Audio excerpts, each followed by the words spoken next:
कर्म मनुष्य के मार्ग चुनने से निश्चित होता है अंगराज।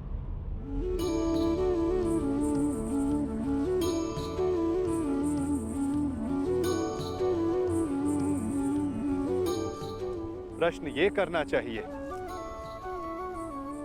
कि मार्ग कौन सा चुना जाए।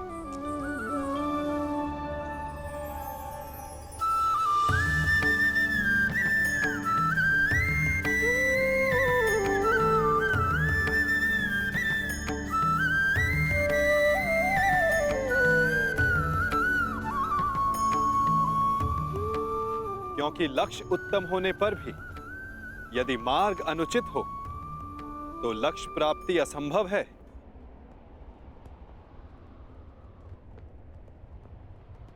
चुनने की कला धनुर्विद्या से अधिक कठिन है अंगराज।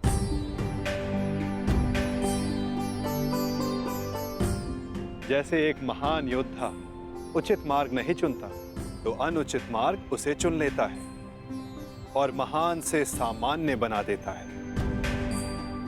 इसीलिए युद्ध, मित्र और शत्रु चुनने में सावधान रहना चाहिए। दो मित्रों के वार्तालाप में विघ्न डालने वाले तुम हो कौन? मैं कौन हूं वो महत्वपूर्ण नहीं, मैं क्या करने आया हूं वो महत्वपूर्ण है। हमारे कर्म ही हमारा परिचय बनते हैं। परिचय दो अपना। क्यों आए हो यहाँ? मैं नटवर हूं, महाराज जरासंध का दूत। अंगराज को उनके लक्ष्य तक पहुंचाने आया हूं, वहां ले जाने आया हूं जहां उन्हें होना चाहिए। बस एक राजा को लाने के लिए एक राजा ही आए, यही उचित है। जाओ और जाके कह दो जरासंध से जब तक वो स्वयं कर्ण को लेने नहीं आएगा अंगराज कर्ण कहीं नहीं जाएगा। एक राजा को लाने के लिए जरासंध ने दूत भेजा।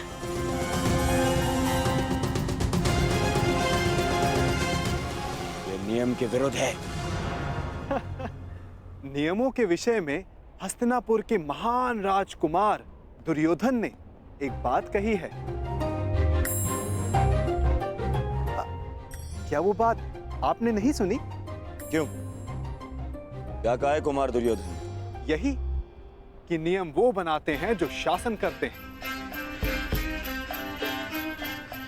और उनको अपने बनाए हुए नियमों को पालन करने का बंधन नहीं होता। जिस तरह एक नदी अपना मार्ग चुनने से पूर्व किसी से पूछती नहीं, उसी तरह एक शासक अपने बनाए हुए नियमों को बदल सकता है। अब आप ही बताइए महोदय, क्या राजकुमार दुर्योधन ने कुछ अनुचित कहा?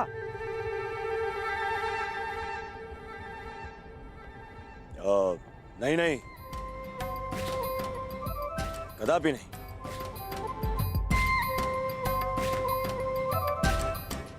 दूत का कार्य है संदेश देना अंगराज, परंतु फिर से कहूंगा, चयन करने का उत्तरदायित्व तो आपका है। आप मेरे साथ आना चुनते हैं या नहीं, ये तो आप पर निर्भर करता है। कर्ण ने यदि कुछ चुना है तो केवल अपने वचन का पालन करना है। मैं तुम्हारे साथ आऊंगा दूत। अहो भाग्य, मैं भी यही चाहता था कि आप मेरे साथ आएं।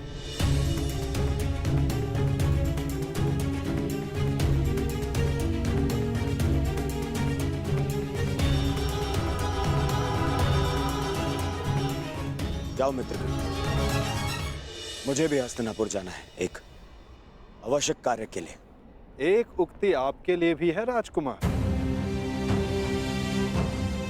ईर्ष्या की अग्नि सबसे पहले ईर्ष्यालु को जलाती है।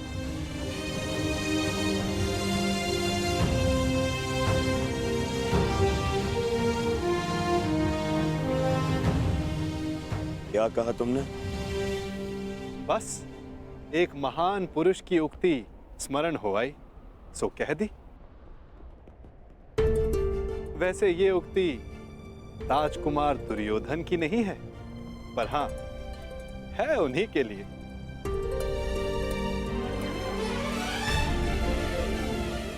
आपका दूत आपकी प्रतीक्षा कर रहा है अंगराज।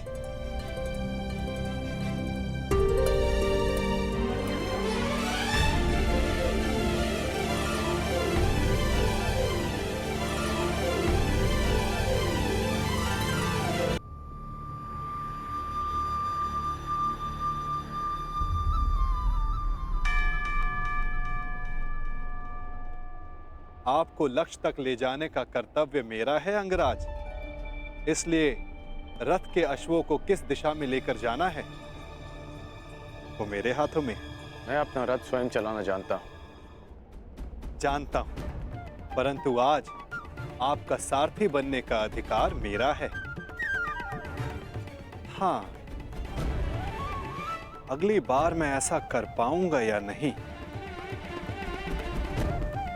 ये निर्णय तो आपका कर्म और आपका चुनाव करेगा अंगराज।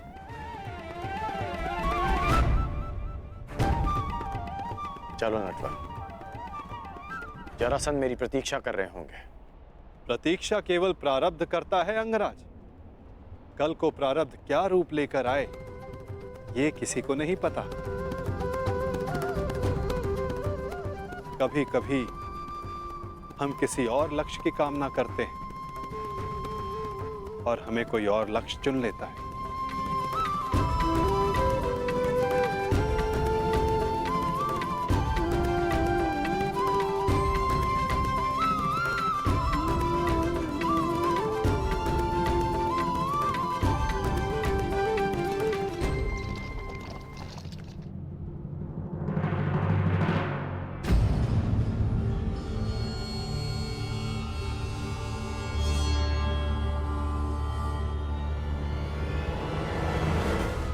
मुझे देख के यूं आश्चर्यचकित ना हो कुमार दुर्योधन।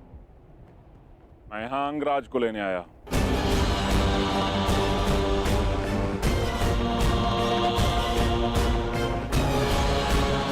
परंतु अभी अभी आपका दूत कर्ण को अपने साथ में लेकर गया।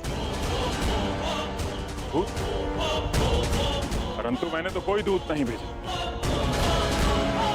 एक राजा को स्वयं राजा लेने आएगा, यही नियम है। नहीं भेजा? फिर वो कौन था जो कर्ण को ले गया?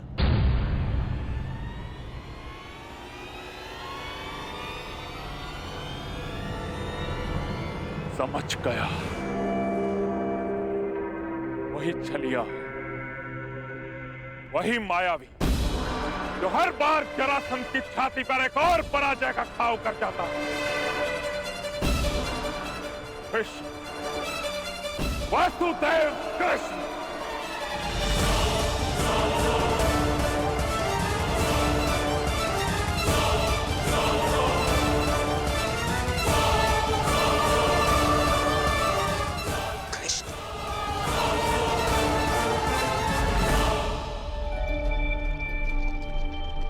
बहुत अच्छी बात कही तुमने कि यदि उचित मार्ग ना चुनो तो अनुचित मार्ग हमें चुन लेता है। किसने कही हैं ये पंक्तियां? अंगराज प्यासा नदी का मीठा पानी पीता है, उसके उद्गम की खोज नहीं करता। भूखा मीठा फल खाता है, वो फल किस पेड़ पर था उस पर शोध नहीं करता। ठीक उसी प्रकार किसने क्या कहा है वो महत्वपूर्ण नहीं, महत्वपूर्ण कुछ है तो ये कि कही गई बात समझ में आई या नहीं। किसने कहा है उसे ढूंढने निकलोगे तो समझ नहीं आएगा कि क्या करना है। समझ गए ना?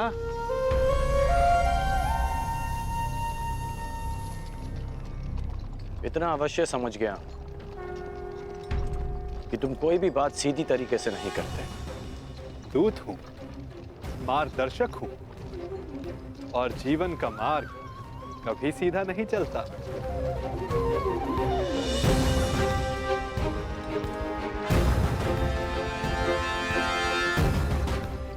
पहले भी मैं मगध सीमा आ चुका हूं, परंतु ये मार्ग भिन्न क्यों लग रहा है? निसंदेह आपकी यात्रा इस युग की सबसे रोचक यात्रा होगी अंगराज। इसीलिए इस यात्रा में आपका सहयात्री बनना चुना है मैंने।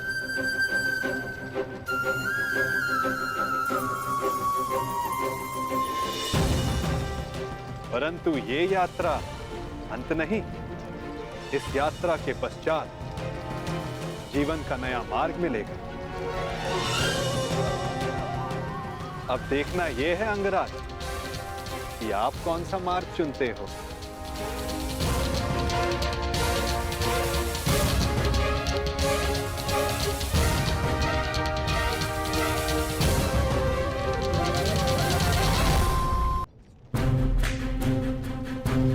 पहले भी मैं मगध सीमा पर आ चुका हूं, परंतु ये मार्ग थोड़ा भिन्न लग रहा है। सीमांत का मार्ग निश्चित नहीं होता अंगराज। निश्चित तो उचित अनुचित होता है, अर्थात उचित दिशा निश्चित करना ही सत्य है।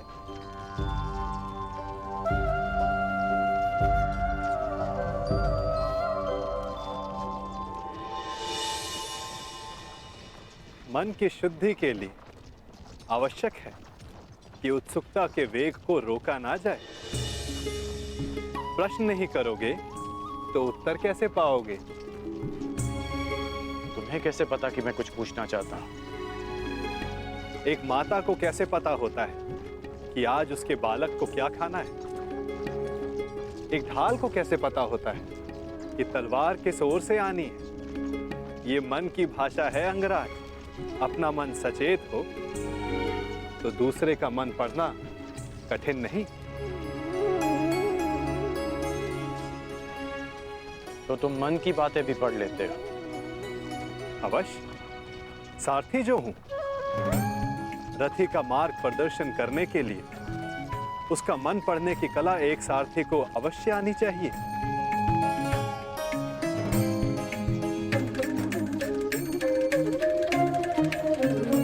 वैसे युद्ध करने में बहुत कुशल होना अंगराज। ये क्यों पूछा तुमने? ऐसे ही जो वासुदेव से युद्ध करने को उपस्थित हो, उसका युद्ध कौशल तो विलक्षण होना चाहिए।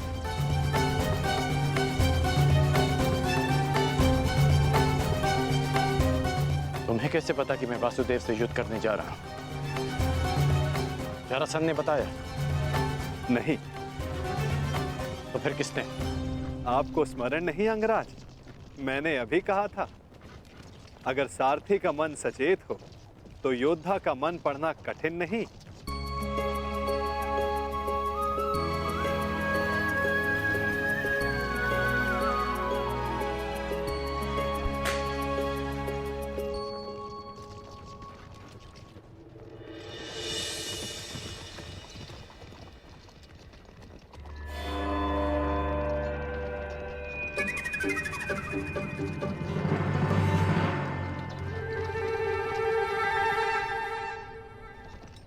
सारथी, और तीव्र और तेज चलाओ।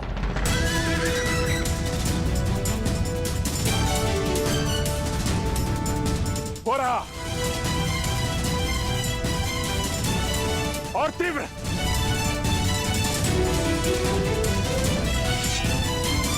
जरासंध को एक बार और मूर्ख नहीं बना सकता ये वासुदेव। और तीव्र।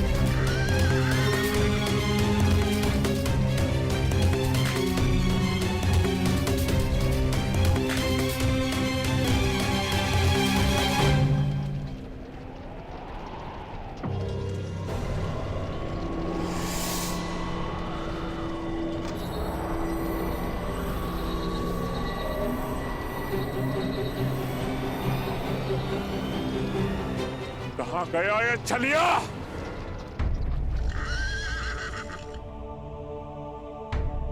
अब ये रथ क्यों रोक दिया?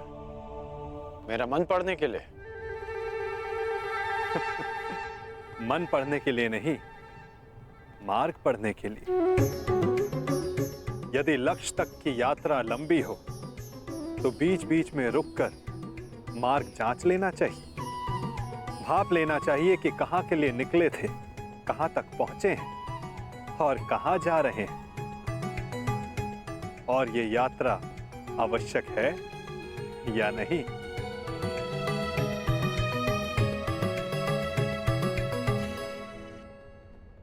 सारथी, रोको रथ, रथ रोको।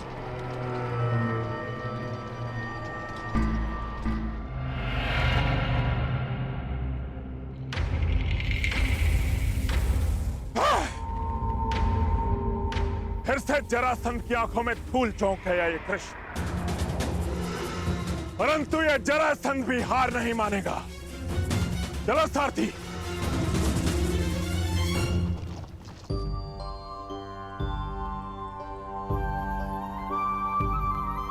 यदि मार्ग की जांच कर ली हो तो प्रस्थान करें। रथी को समय पर लक्ष्य तक पहुंचाना भी सारथी का ही कर्तव्य है। सत्य कहा आपने, परंतु एक बार पुनः विचार कर लीजिए अंगराज। अर्थात मैं इंद्र का सारथी नहीं कि मैं जल और वायु पर भी रथ चला सकूं। सामने देखिए अंगराज।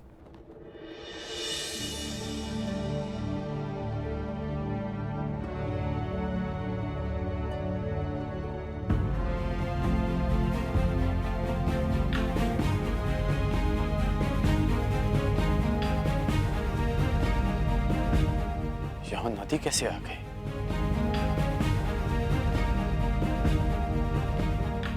और मैंने इसे पहले क्यों नहीं देखा? नदी हमारे मार्ग में नहीं आई है अंगराज, हम नदी के मार्ग में आए हैं। अब सोचना यह है कि इस बाधा को कैसे पार करेंगे आप।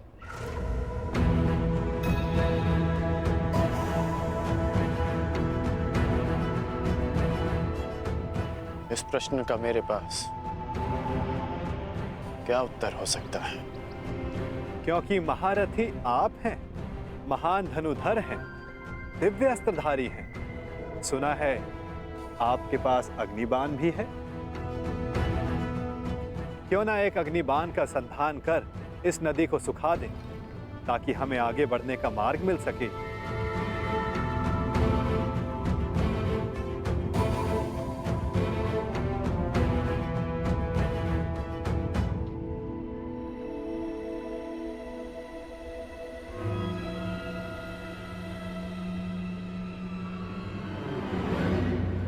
आपके लिए समय से ज्यादा महत्वपूर्ण और कुछ है? दुर्गम मार्गों में रथी का कर्तव्य बनता है कि वो अपने सारथी की सहायता करे। यदि रथी सहायता नहीं करेगा तो सारथी लक्ष्य तक उसे कैसे पहुंचाएगा समय पर?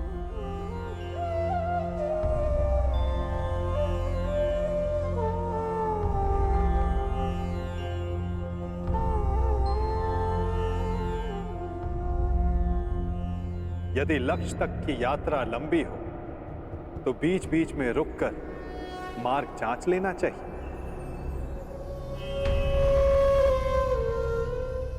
भाप लेना चाहिए कि कहां के लिए निकले थे, कहां तक पहुंचे हैं और कहां जा रहे हैं, और ये यात्रा आवश्यक है या नहीं। नहीं, कोई विवाह उत्सव नहीं मनाया जाएगा दुशासन।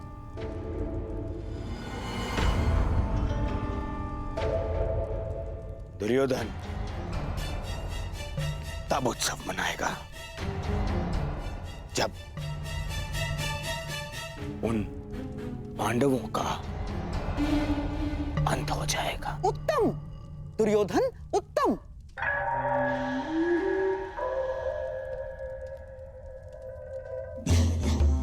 जो अपने लक्ष्य तक पहुंचने से पहले उत्सव नहीं मनाते, वो शीघ्र ही लक्ष्य साधते हैं। और तुम्हें उत्सव मनाने के लिए अधिक प्रतीक्षा नहीं करनी होगी।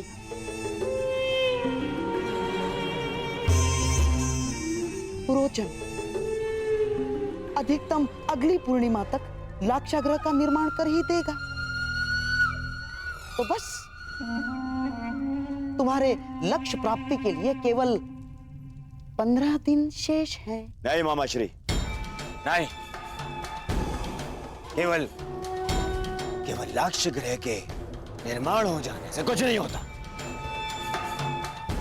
प्रश्न तो ये है कि क्या हमारे कहने पर ही वो पांडव वहां जाने के लिए प्रस्तुत होंगे? अवश्य होगा मेरे होने वाले सम्राट, अवश्य होगा। विशेषकर तब जब वर्णावत में हस्तिनापुर के युवराज का सम्मान और सत्कार करने के लिए वहां उन्हें बुलाया जाएगा। ये केवल संभावना है मामाश्री, संभावना। यदि उन्होंने वहां जाने से मना कर दिया तो गाय को अपने वश में कर लो तो बछड़े अपने आप विवश हो जाते हैं। ठीक उसी प्रकार पांडवों की माता श्री कुंती का सत्कार किया जाए तो उसके 5 पुत्रों को आना ही होगा। यदि वो 5 उंगलियां हैं तो कुंती उनका शरीर है, शरीर। वो जहां जाएगी ये 5 उसके साथ जाएंगे ही।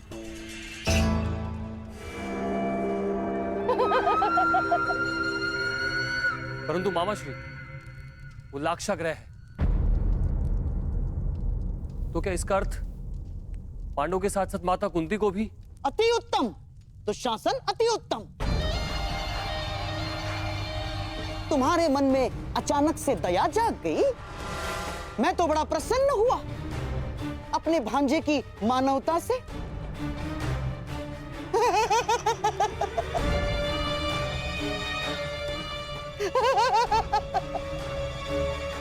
राजनीति में चने के साथ साथ घुन को भी पिसना होता है दुशासन। और हाँ, कुंती तो तुम्हारी माता समान है, तो उसे अपने पुत्रों के वियोग में व्यथित होने दोगे?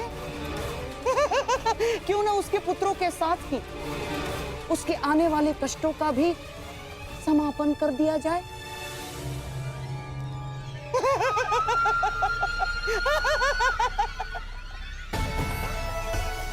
तुम्हारे भ्राता को सिंहासन तक पहुंचने के लिए कई शवों पर पांव रखने होंगे दुशासन, रखने ही होंगे। तो यदि 5 के स्थान पर 6 हो जाए तो उसमें अंतर क्या होगा दुशासन?